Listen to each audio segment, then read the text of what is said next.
Perfect. Let me see if the live stream went through. Looks good. And hello, everybody. Let's see. Is it still okay? Hopefully. Yes, we are live. All right. Hello, everybody. Happy Thursday afternoon in the Czech Republic. My name is Hani, and I'm the EducationUSA advisor here in the Czech Republic. And I have a special guest here, Kimi, who is from Minnesota. Hello, Kimi. Hello.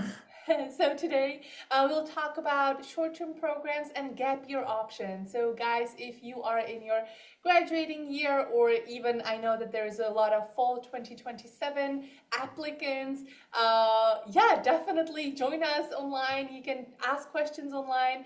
And I'm going to introduce briefly EducationUSA Czech Republic, and then I'll leave the floor to Kimi, who's going to introduce the short-term options that you guys have and some gap year options, because that's something you can definitely talk about and think about when it comes to what's next after graduation.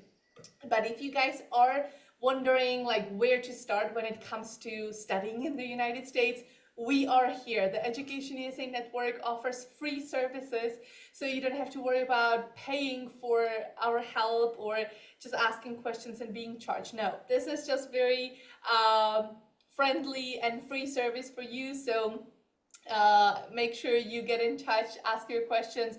Your parents can ask questions, and I'm here for you to answer them and help you navigate all the steps when it comes to US admission. On the next slide, you will see that I am based in Olomouc, but I work virtually. So wherever you are in the Czech Republic, or if you live in Slovakia, it's fine. We do have EducationUSA Slovakia, and they are all over Europe, all over the world. So you can always get in touch with us via email, via WhatsApp. You can also follow our social media and just DM me. It's totally okay. Or if you just want to book a consultation, which is going to be online, you can go to our website, educationusa.cz, and there is a link to my calendar. So you can book a one-on-one session that's going to be free, and I'm happy to meet with you online and answer all of your questions. We also have American centers around the Czech Republic. So if you would like to borrow some books or chat with somebody in your region, you can definitely do that as well. And on the last slide that I have for the EducationUSA introduction, those are our free services. So if you are interested in having your questions answered, or borrowing a book from our library for your SAT prep or for a TOEFL prep, we can do that for you. And again, it's free. And we do these live streams, such as this one today with Kimi. We had a live stream yesterday, so feel free to look at our YouTube channel. Everything is there. We also do in-person events, so just follow our social media, and that way you will know about everything that's happening. The social media handle is EducationUSA Czech. And now with that, I'm gonna turn it over to Kimi, and I'm really excited about the options that you guys have in the United States. Yeah, thank you so much, Hani, for the introduction and great overview of EducationUSA. We always recommend that students use your resources. It can be very beneficial, both to learn about opportunities within the US and also preparing before you travel to your university. I recently attended the EducationUSA Fair in Prague, which was in the fall. What was it? October, I think. And that was a great opportunity to meet with students. And so make sure you follow their social media so you can stay up to date on upcoming events that you might be interested in. So thank you for all the work that you and your team do. Thank you, Kimi.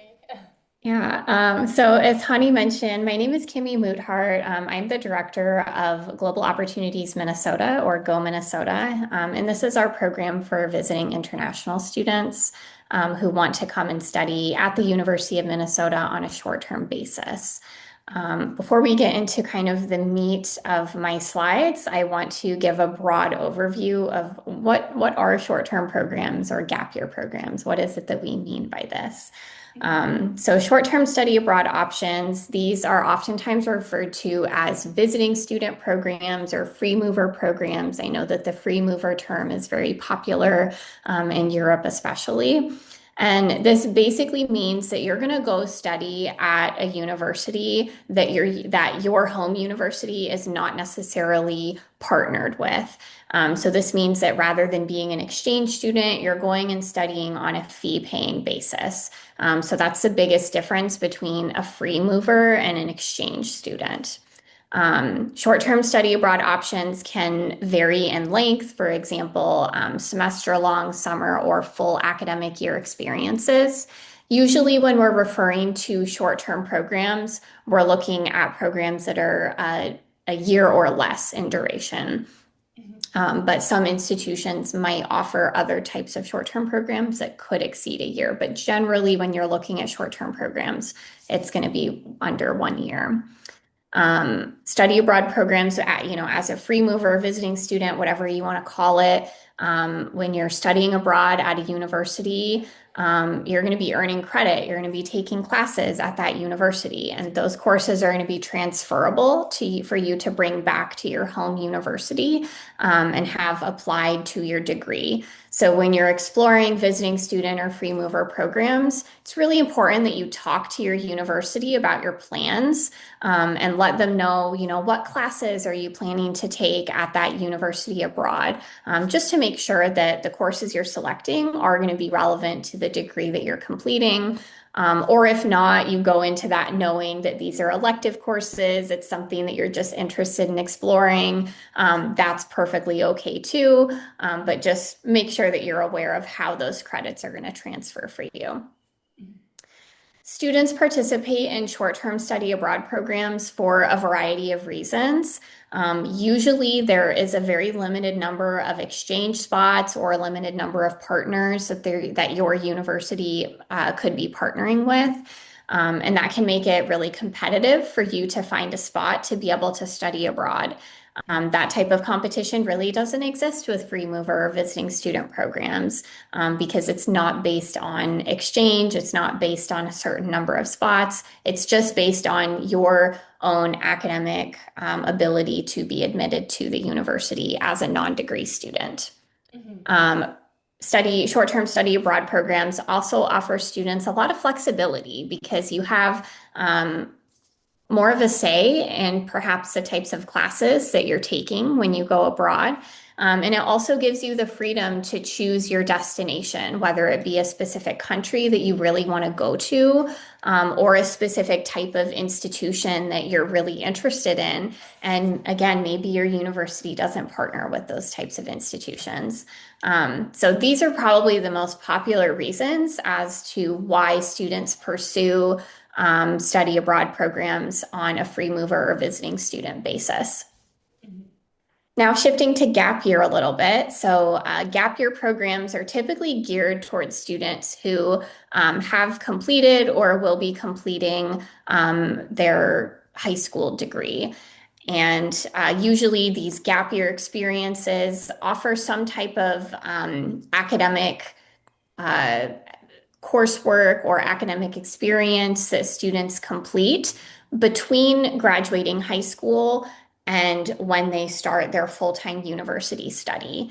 Gap year programs can be credit or non-credit bearing. It just depends on the type of program that you pursue. At the University of Minnesota, our gap year students do enroll in credit bearing courses, but that could be different at other universities in the US. Gap year programs are a really good fit for students who are maybe a little bit unsure about what they want to do as a career or what they want to study. Again, you have a lot of flexibility during this short-term experience. So you can kind of a la carte and take classes in different areas of study across campus to see what resonates with you and what you might want to pursue further for your career. This is Yeah. actually super interesting because I always thought that gap year is like more of traveling and finding myself, but now you're telling me like this is almost like a pre-year, pre-college, like get your, Yeah. like orientation and so forth. You already live on campus when it comes to Minnesota, right? Yeah, our Oh, gap year okay. students have access to on-campus housing, which is always our recommendation. Hmm. So yeah, I mean, certainly there are students who take a gap year and just travel around and maybe they're not doing an academic experience, but Hmm. this is certainly available as well. This is definitely an option. And it doesn't necessarily have to be a full year. You know, maybe you want to spend one semester at Minnesota or another university as that gap year experience. And then you still have the rest of the year to do your travel and whatnot, right? Exactly. Yeah, exactly. Perfect. So Yeah. you can have the best of both if that's Uh-huh. what you're looking for. So now that we've kind of talked through the basics about short-term programs and gap year experience, I'll get into a little bit more information about our specific program at the University of Minnesota. Hmm. I want to provide a little bit of background information about our university, the type of university that we are, types of programs that we offer, and then I'll get into more of the specifics about the short-term study abroad that is available. Hmm. So for those of you who are not yet familiar with the University of Minnesota, we are a very large public research university in the US. We currently have over 56,000 students on our campus. Over 5,400 of those students are international students from over 130 countries around the world. So we are a very, very big university and we are very diverse in terms of where our international students come from. You will also find that we have students from all 50 states across the US on our campus as well. So our international student body is diverse, but you'll also see diversity among our domestic students as well. And that creates some really unique opportunities for you to connect and learn about culture across the US. While we are a big university, we do have a relatively low student to faculty ratio. So for every 17 students we have on our campus, there will be one faculty. Class sizes really can vary quite a bit. Some of the larger lecture halls, you could have maybe 200 students in that class. But if you're taking a course specific or major specific class, that class size can maybe be closer to around 30 students. So you'll have a lot of variation in terms of how many students are in your class, depending on which classes you take. And then most importantly, the University of Minnesota has a fantastic student life with over 900 student organizations on our campus. So there are student organizations for various international student groups that are represented on campus. There are dance clubs. There are clubs related to, certain cuisines. There's clubs related to sports. So many different things that you can do on campus to meet students who maybe have a similar interest as you, or use it as an opportunity for professional development. We have things like Robotics Club, Women in Business. All of these things are going to be available for you to get involved with as a visiting student. Hmm. So I often get asked, like, what is the University of Minnesota known for? And one of the things that we are known for is research. We are a very, very large public research university in the US. We have the R1 or the Research One designation. Um, there's lots of ranking bodies around the world who have touted our research excellence, including Shanghai rankings as a top 10 public research university. We are a number 48 global research university per US News and World Report. And we're very proud to share that we currently have 26 Nobel Prizes who have been awarded to either faculty or alumni of the University of Minnesota. Across campus, there are over 300 different research centers and institutes. So a lot of times research is strongly affiliated maybe with the STEM fields, but there's research happening across all disciplines and all of our colleges on campus. So, research only being for STEM really is kind of a myth that we try to debunk to students when they come to campus, and they certainly can see that with all of the research centers and institutes that you'll find within STEM fields, but also psychology, design, et cetera, et cetera. There are some pretty well-known areas of innovation that originated at the University of Minnesota. So some of the things that have been invented include the cardiac pacemaker, renewable plastics, the Honeycrisp apple, which is my personal favorite variety of apple. I always tell students when they come, if you've never had a Honeycrisp apple, we got plenty of them in Minnesota. So yeah, that can be your first cultural activity when you get to campus. The retractable seatbelt, and then of course a black box flight recorder. These are all things that were invented at the University of Minnesota. So some examples of research. Mhm.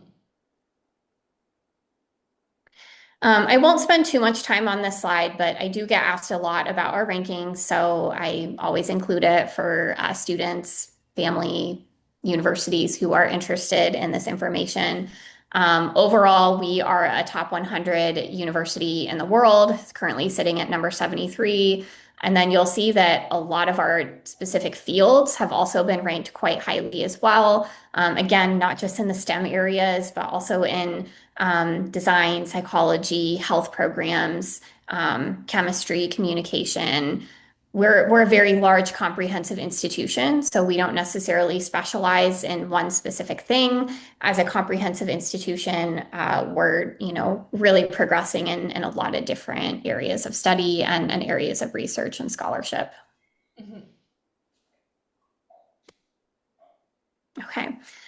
So now I guess this is probably one of my favorite things about the University of Minnesota, our location.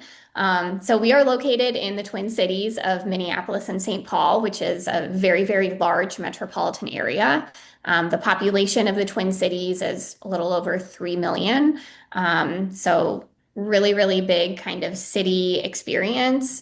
We are one of the only Big Ten universities to be located in a major metropolitan area.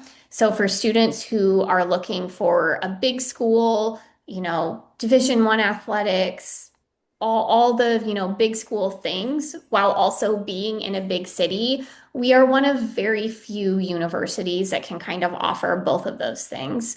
There are certainly others, but it is a little bit more rare to find that. So we find that to be very, very unique. And we love Minnesota. I love living in Minnesota. I'm not a Minnesota native, but I was super excited when I moved here because I would come to Minnesota a lot, even from out of state.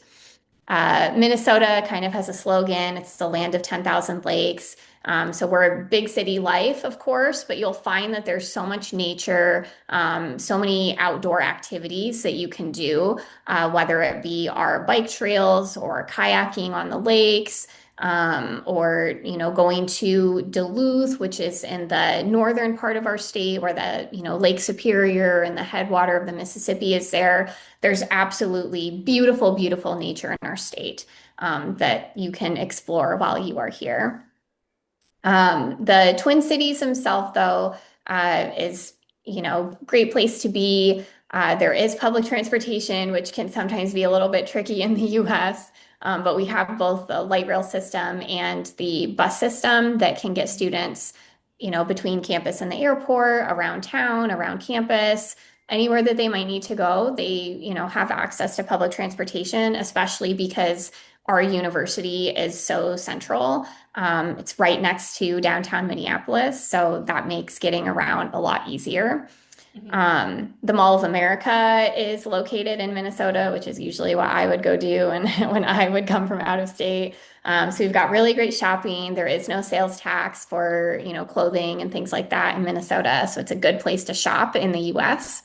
Uh-huh. We have all 6 professional sports teams. So NFL, NHL, which is hockey, baseball, American soccer, American football, all of it. You'll find it here.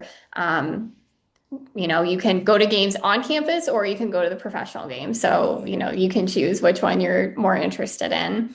And Minnesota is also very well known for award-winning arts. So the Twin Cities is often referred to as the Little Apple because we have the second most number of Broadway shows after New York City, which is the Big Apple. So in case you didn't know, that was referred to Broadway shows. And so, yeah, we definitely enjoy a lot of the arts that we're able to access being in such a big city as well. And lastly, most importantly, to a lot of international students, we do have an international airport. It's about 20 minutes from our campus. So when you arrive, super easy to get where you need to be. Or if you want to do travel, around the US while you're here, it's kind of a good hub to use because we're very central. Mhm. I could talk all day long about the Twin Cities. So if there's questions about our city, let me know and we can Mhm. happy to talk more. But for now, we will transition to focus a little bit more on the specifics of our study abroad program, Go Minnesota. So students who enroll in Go Minnesota will be fully integrated on the U of M campus. So this means, yes, you can live on campus if you want. You will take classes with our regular University of Minnesota students. So you're not going to be, segregated into your own cohort. You're fully integrated and you're taking classes with students across campus. So I know that that's really important to a lot of students when they are looking for study abroad options, is that they are really able to meet people, from the community and other students who are, from the US and things like that. So there will be lots of opportunity since you are fully integrated. Mhm. Students will typically take 12 or more credits during the semester or 6 or more credits during the summer. Again, we offer both the Minnesota semester, Minnesota summer, and Minnesota year options. So you can do 1 semester, 2 semesters, or a summer if you would like. At the end of the program, all students will receive an official University of Minnesota transcript as well as a certificate from our Global Programs Unit um, that they can then bring back to their home university, get their credits transferred to their degree, much like we talked about at the beginning. We do offer credit-bearing English courses as well. So for students who, maybe are still working on their English a little bit, you can come and take like one English class alongside your regular university coursework. So you're able to practice and develop your language abilities a little bit more. So that is something that could be a little bit unique about our program as well. And most importantly, you're going to be able to take classes in your major. So we have over 100 different areas of study at the University of Minnesota. There's, so many different departments that you're able to take classes in as a visiting student. These are just some examples of kind of the broader areas of study that you'll find. But if you scan that QR code, you can, see that full list of 100 programs to see if what you're studying is on that list. Chances are it probably is because we're a pretty big university. And again, you are not restricted to only taking classes in your major. If you want to take classes outside of your major, you are certainly welcome to do that. Mhm. So I did share we do have on-campus housing available for our visiting students. Usually students who live on campus will also have a dining plan, meaning that they will have all of their meals provided by the university as well. For on-campus housing options, we do have both dorm and apartment style available. Um, and then you'll find that there's 6 full-service dining halls and over 20 different dining retail locations across campus. So whether you need to stop and grab something really quick between classes or you're going to go to the full dining hall for dinner or whatever, there will be lots of options for you in terms of where you can find food on campus, but also like the types of food that you can have too. Mhm. I will note that while we do encourage students to live on campus, it is an option. So we don't require it. So if you prefer to go with an off-campus housing option, you are welcome to do so. There are a lot of student-friendly neighborhoods that are super, super close to campus that you can either, walk to campus or you can take the bus to campus to get to where you need to be. So you'll certainly find options both on and off campus, and you can pursue kind of whatever your preference would be. Mhm. So in addition to housing, there's a lot of other amenities that are going to be available to you as a visiting student. So part of being fully integrated on campus, this means that you can also use our libraries. You can use the wellness center, our campus gym, right? You can use the Toaster Innovation Hub where they have, 3D printers and different, equipment that you might be interested in learning how to use. So you have access to all of these things, just like our regular University of Minnesota students. Um, with the transportation as well, you'll have a student ID card for the University of Minnesota, and that's what you'll use whenever you need to take the light rail or the bus to be able to get around. So I touched on the number of student organizations that we have. So again, over 900 student clubs and organizations on campus. Outside of the student organizations, there are a ton of events that also happen on or around campus. So we already talked a little bit about athletics. Again, we are Big Ten Division I university. So going to a University of Minnesota football game, basketball game, these are all really, really special experiences and things that our students love, love, love to do. Certainly when you come for a semester abroad, going to a Minnesota football game, like that's got to be on the list. Like you got to do that while you're here, even if it's just one, because it is such a big part of the student life. Even if you don't understand football, like I barely understand American football, but it's really more about the environment.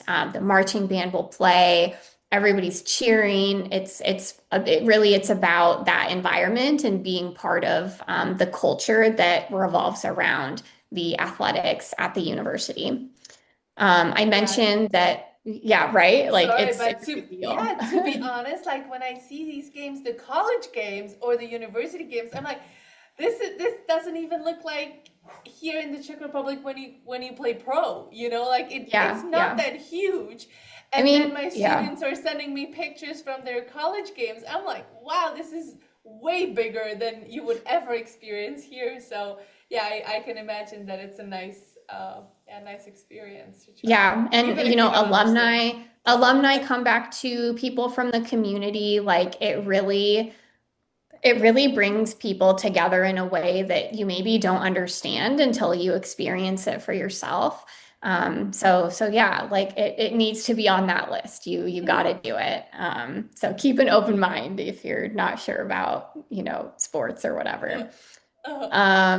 So yeah, thank you for adding that. I mentioned some of the outdoor recreation that you find in the state of Minnesota. We have, some fantastic state parks. We have, again, kayaking, both river, lake, like so many things you can do. There is outdoor recreation that you can participate in that would take you on like through the university that will take you on maybe some little trips. So to the northern part of the state, maybe, if you're going to participate in an outdoor rec trip through the university over the fall break. There are students who've gone to the national parks in Utah. I'm sure the Grand Canyon has been a stop at one point. So if you like the outdoors and you're interested in kind of exploring other parts of the US, signing up for, one of those trips through the U of M's outdoor recreation can be a really nice opportunity for you to travel a little bit, get to know, travel with U of M students, meet new people, but also see, some of the really, really beautiful outdoor, national parks and things like that that we have around the US. Mhm. Some of the campus events that happen on campus, we have concerts, open mic nights. Homecoming is a really, really big event that usually takes place in the fall. And there's events that happen all throughout the week to kind of like get people in the mood of school spirit. There's a game room in our student union where there's a bowling alley, pool tables, all kinds of things. You'll see about events happening on campus almost every single day that you have the opportunity to go to if you want. So maybe you're not into sports, maybe you're not into outdoors, but maybe you really like arts and crafts, or maybe you really like gardening, or other things like that, music. There's always going to be things that you can be involved with. Yeah, to be honest, I just feel that if I went to the Go Minnesota for a semester and experience all this, it would be very hard for me to leave. Like after the one semester or even the 2 semesters, Yeah, So yeah. it's just such a little taste of everything, how great it can be, and then you have to go back. So Yeah, yeah. yeah. Some students come for a semester. In the past, it's happened where students will come for a semester and they say, actually, I want to stay one more semester, and then we work with them to extend it. So that's I always an can see that. option, Yeah. but yeah, the semester program is definitely the most popular one. Mhm. All right. So I know that a really important topic for people is going to be the fees. So as I mentioned at the beginning of the beginning of my presentation, study abroad, free mover, visiting student programs, these are on a fee paying basis because we're not an exchange partner of your home university. So at the University of Minnesota, we have created a customized fee model for students who want to join us as visiting international students. So here you can see what the regular non-resident tuition fee would be for semester or summer year. So this is typically what international students pay when they come to Minnesota. However, because we have a customized fee for you, this is not what you're going to be paying. All right. Okay. So our Go Minnesota program fee for visiting students, we've incorporated a discount for all students who come. So rather than paying 19,500, you're going to be looking at around 15,700 for a semester program, for example. We know that for students in Europe, this is still a lot of money. Usually your universities do not charge, this level of fees for participation. I understand that. I know that. So if you're like, whoa, this is way too much, I don't think I can do that. I understand. If you're someone who is really, really looking to come to the US and this is maybe something that you've been thinking about for a long time, you feel strongly about, you want to do everything you can to make it work, keep listening, okay? So Go Minnesota program fee, university fees, living expenses. This is going to be an estimate. I'm assuming that you're living on campus and that you're having your meals provided by the university. Your health insurance, we do have health insurance that all students will enroll in as well. Healthcare is very expensive in the US as well. So we want to make sure that you have the coverage that you need in case you have some type of emergency or things like that. So total estimated cost for attendance, if you're looking at a semester, for example, usually we tell students to budget around 25 to 26,000 for that semester experience. So I know a lot of you maybe are looking at 2027. So you have, a good year to chew on this a little bit, maybe talk to your family members to see if this is something that is going to work for you. Usually our students who come to Minnesota from Europe, they do come for short-term programs because thinking about, this is one semester, thinking about paying this for 4 years, that adds up quite a bit. So a lot of students are looking for a US experience, but maybe they don't have the ability to pay for, or the ability or desire to pay for a US degree. This can be a really, really good alternative where you are still able to get that experience. You're not paying quite as much. But of course, I know that it is still an investment for many students. And so, can I have a real quick question? When we are Yeah, looking at the year price, when a yeah. student decides to apply for a full degree, for a bachelor's degree, is this similar? Is this price similar for a year, like total cost of attendance, even if they apply for like a 4-year degree? So the non-resident tuition rate, so if we back up here, Mm-hmm. so this is what our degree seeking students, this is the tuition that they are Mm-hmm. assessed. Degree seeking students do have access to some scholarships that they can apply for that might bring the cost down. Um, and but not every student gets a scholarship. It's very dependent on your academics and things like that. So there are some students who pay this full price, and there are some students who pay less because they've maybe received a $15,000 scholarship, for example. So for our visiting students for Go Minnesota, we don't have scholarships, but we've kind of just already automatically built in a discount for students who choose to enroll in our program. So yeah, it is the fee model is a little bit different depending on what type of program you're going for. If you want to go for a degree program or if you want to come for a short-term program like ours. Good question. All right, so I'll chat a little bit now about the requirements for our program. So we do require, if you're going to come as a visiting university level student, we do require 1 year of university level coursework. If you're a gap year student, it would just be, your high school transcript that you would need to send to us. So you do need to complete high school before you're able to physically participate in the program. But you're welcome to apply for the program during your final semester. We know that you maybe haven't got your final grades yet and everything from your high school or university. So that's fine. You can still apply and then just send us the updated one as soon as it's available. We want to see the students are in good academic standing. So we don't necessarily have a specific GPA cutoff or things like that, but we want to see that you're doing well at your university, particularly in the areas of study that you're wanting to take classes with us in. So if you are an engineering student, for example, and you want to come and take some, computer engineering classes with us, we want to see that your coursework in that area that you have done, well. So unfortunately, if you have, if you're experiencing academic probation or anything like that, you're not going to be eligible for the program. But if you're in good academic standing, you're passing your classes, you're, doing well in your classes, generally, like you should be a good fit for the program. There's a variety of options for students in terms of English proficiency. So I do get asked about Duolingo. We do accept Duolingo. Minimum for that is 110. Otherwise, I know IELTS is quite popular as well. So for IELTS, we require a 6.5.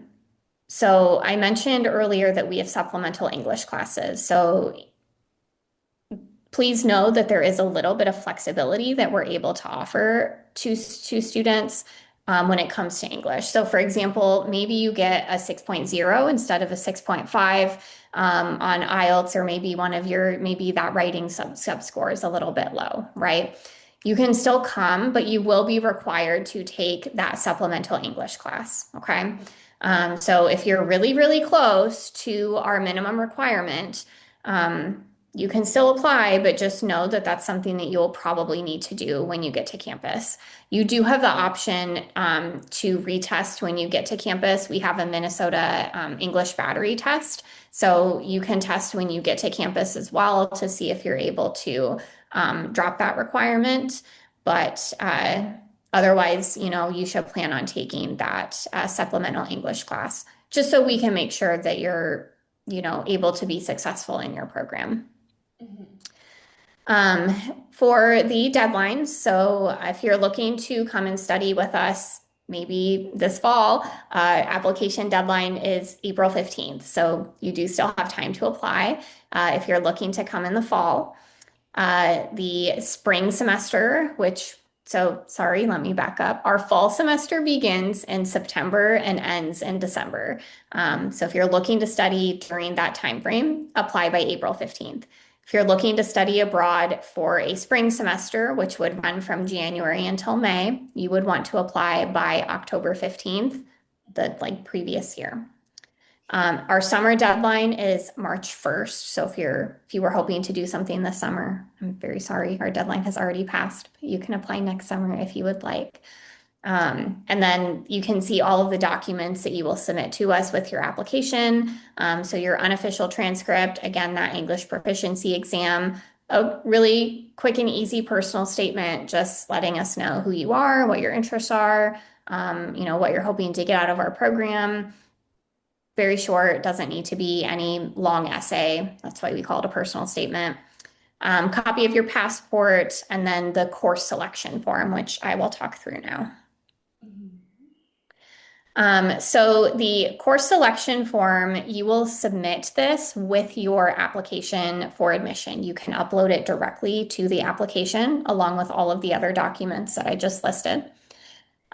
So the course selection form, which I do have linked on the slide here, Mhm. will instruct you to go to schedulebuilder.umn.edu to explore courses available at the university and pick out the courses that you're interested in.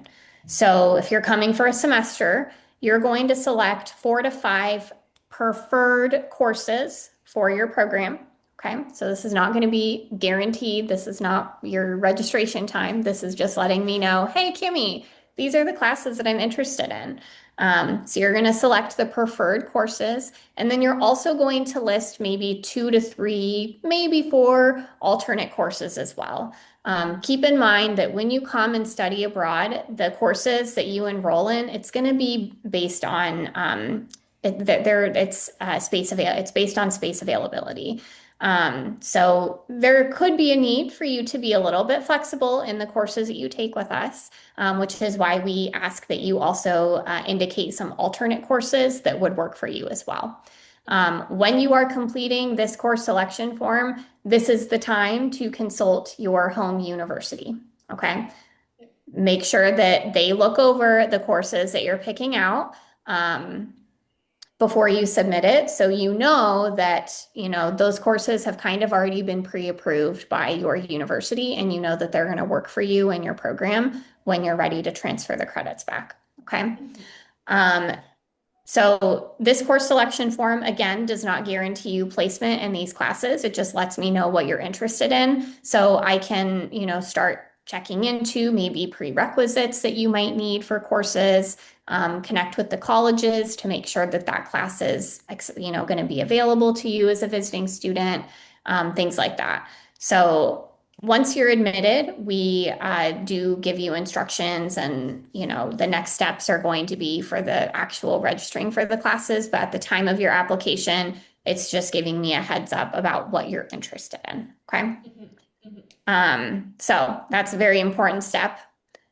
Make sure that you spend some time doing that before you submit your application, so you have that ready. When you are ready to submit your application, you will be able to do so on our website, which is linked at the bottom of the slide. Mhm. And of course, if you have questions at any point in time about the application process, uh, classes, whatever it might be, you can send me an email.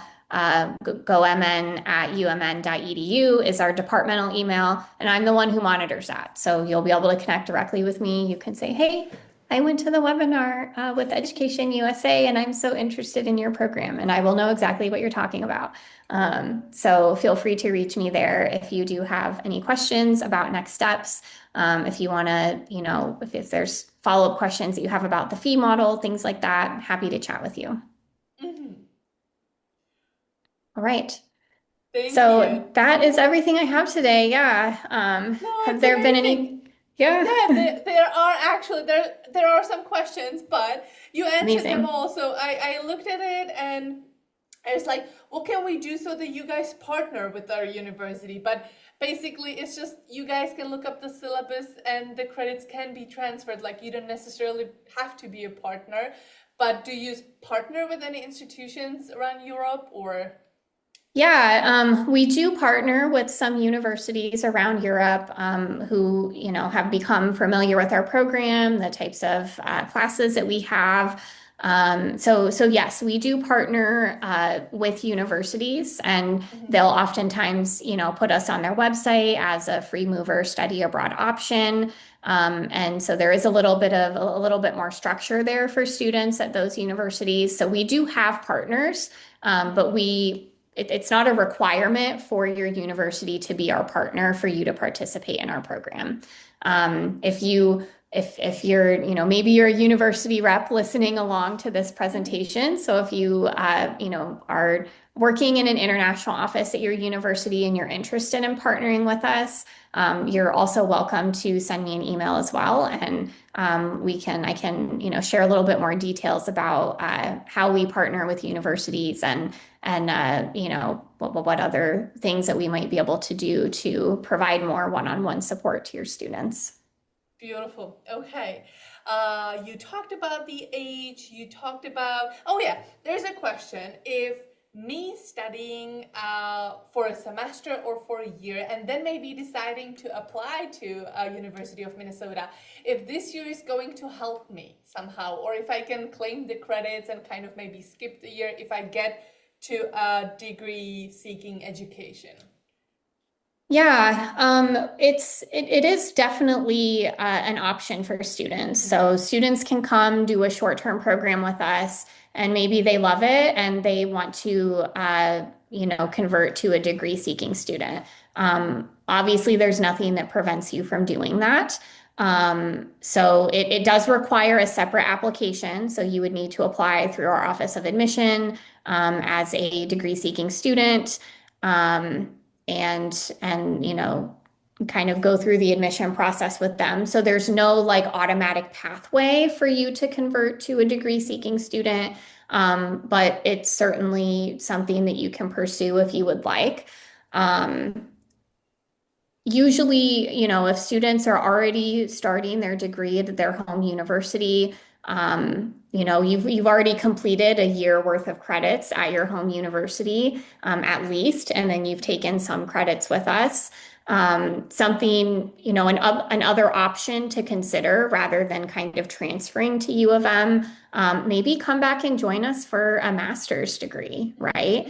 That's also an option as well. We do have master's, PhD programs available to students. So if you already feel like you're in really deep with your degree at your home university, it might make more sense for you to complete it there and then perhaps pursue a master's with us. But of course, all of this is your decision. I'm only here to let you know what your options are. That was the last question about the master's degree. So Oh, you just okay, great. answered all of them that we had. Yeah, thank you so much, Kime. It was interesting, and I'm so happy that you guys could hear all the opportunities that you have. I know that some of you are looking for summer schools, or some of you are thinking about gap year after you finish high school. So those are your options, and I'm happy you have options to choose from. So thank you again. And if you have questions, please don't hesitate to reach out. Okay? Yeah, absolutely. Yeah. I did just drop a link as well for Mhm. you, Hani, if you can post it. Underneath the So live stream. Yeah. yeah, if you can put it with the live stream. Perfect. So this is a link to our website, and there's a form that you can fill out on our website to indicate your interest in the program, just to learn more. So this is not committing you to anything, but it's just saying, hey, like this kind of piqued my interest, and I'd like to, hear a little bit more about it. You can join our mailing list and we will send out reminders about deadlines and things like that for you to be able to receive more information. So feel free to fill out that form if you would like to stay connected, and perhaps apply at some point in the future. So Sounds good. Will do. Thank you so much again, and thank you guys for watching and asking questions. Have a great day. yeah, and thank you, Hani, for hosting. Bye bye.